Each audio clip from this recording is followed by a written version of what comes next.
There was a time when investigative journalism was supposed to be a hallmark of courage and pride, but nowadays it reeks of propaganda. OCCRP, famous for its investigative reports around the world, now a new report claims that OCCRP did not disclose its hidden links with the US government. A question needs to be asked: has the US weaponized OCCRP as a foreign policy tool?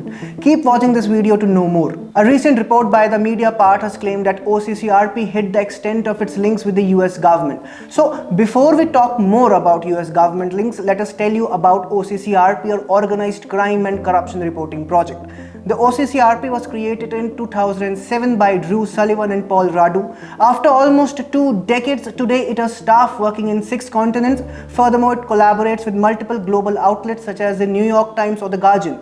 Even Indians must have recently heard about OCCRP. It has published reports on the Adani group. We will talk about them further in the video. For now, let's go back to Mediapart's revelation. So the crux of the report is that the OCCRP, which claims itself to be an independent body, in reality it's actually quite dependent on the US government. The investigation reveals that the OCCRP was created thanks to the financial support of the US Bureau of International Narcotics and Law Enforcement Affairs. Even today, the US government is responsible for around half of the OCCRP's budget.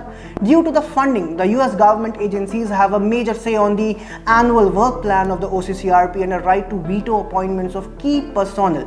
Interestingly, the US government agencies which fund OCCRP, one of them is USA. Recently, the US government body has been criticized for its working in Bangladesh, that its funding was indirectly responsible for the political coup. Furthermore, the OCCRP does not have the right to investigate US matters with the money provided by Washington. Isn't this hypocritical? It's reporting on India, Russia, Dubai, all around the world, and here we are not talking about the accuracy of their reports. In India, they have frequently published reports against businessman Gautam Adani. As of now, the OCCRP has done 2 hit jobs in Adani. The claims were junked by the Adani group.